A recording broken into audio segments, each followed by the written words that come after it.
So we've stopped here at Diesel and Cream. This I think is bed number 32. Anyway, this will save us a lot of work.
So we've stopped here at Diesel and Cream. This is what it looks like. Interesting looking place. Lots of diesel houses there. And a few motorbikes. Philip said we should have parked our bikes there with the motorbikes, but a bit difficult to get them up the stairs. The old school Ghana type of place. He's sitting inside.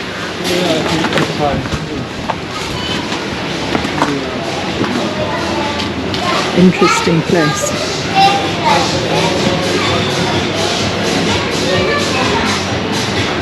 More motorbikes.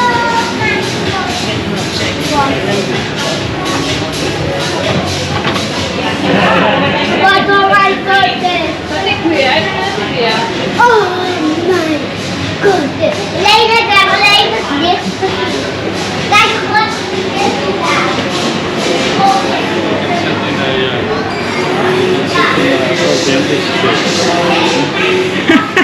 That's pretty unique. We can, why not? And we can keep an eye on our bikes out there.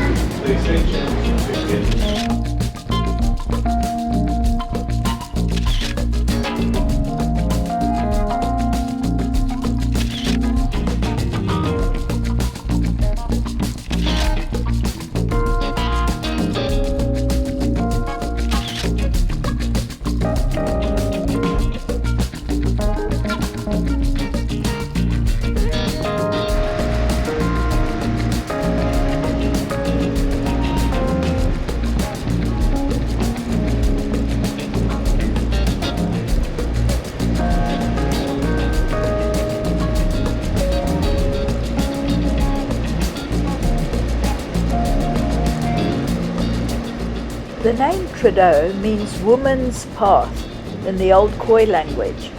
It's an extremely beautiful and rugged mountain drive across the Langeberg mountain range. It joins the towns of Barrydale and Swellendam and was originally built by Thomas Bain, which you will notice by his characteristic supporting stonework. The pass is 16 kilometers long and has an altitude range of 219 meters.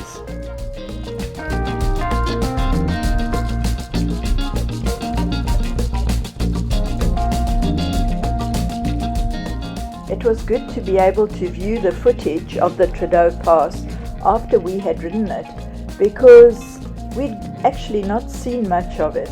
The rain was very heavy, and a driving wind, along with the spray caused by passing vehicles, both from the front and from behind, made it very difficult to see anything.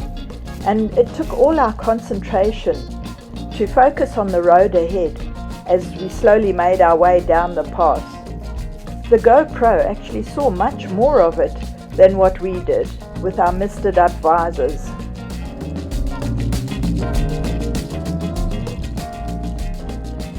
The pass was extensively revamped in 1974, and the engineers actually did an outstanding job of preserving the environment and also retaining Thomas Bain's character in this pass. As you drive through it, just spend a moment thinking about the hundreds of convicts headed by Thomas Bain that carved this pass out of the rock without the use of machinery that would have been used today. It was an incredible feat.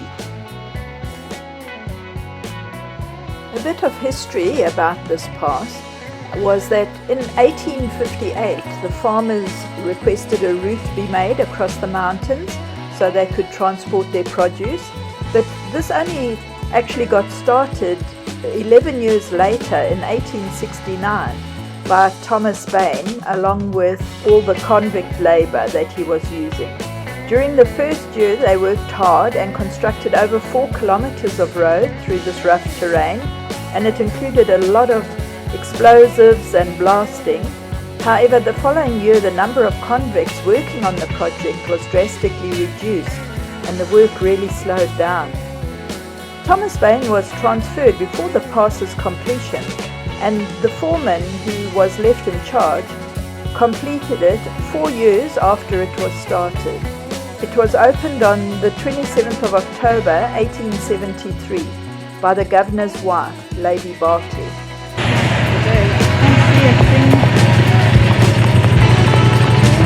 It's the inside of the person's visor that gets so wet.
Is a small village approximately 20 kilometers from Swellendam, lying at the foot of the Langeberg mountains.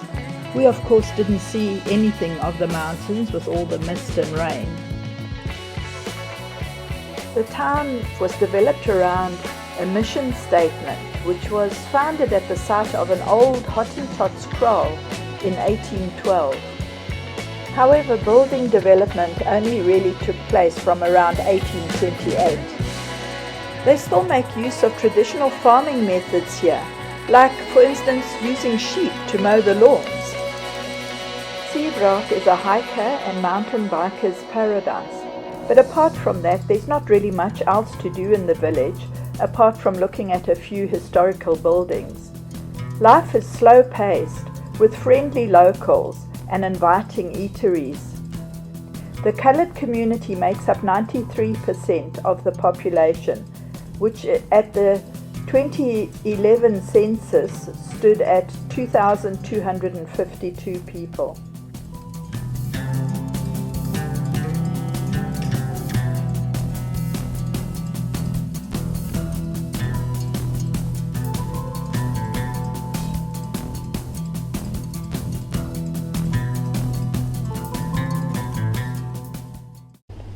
So we arrived in Swellendam looking a little bit like drowned rats, but at least we made it.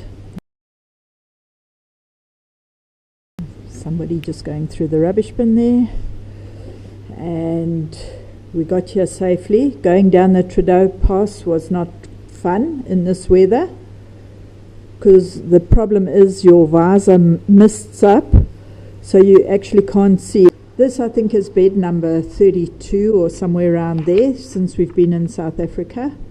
At least it's well kitted out, has a TV, fridge, microwave, little sink, kettle, everything your heart desires, and a nice picture in the bathroom. Our rain gear held out pretty well, and most of our things are dry. Just my tank bag got a bit wet inside, and I think the panniers are probably a bit wet inside as well.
finally getting it clean after 7,000 kilometers. Well, we did sort of clean them, but this is the first proper clean after all the mountain passes and everything we've done.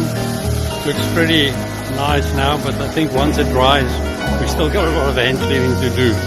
Anyway, this will save us a lot of work.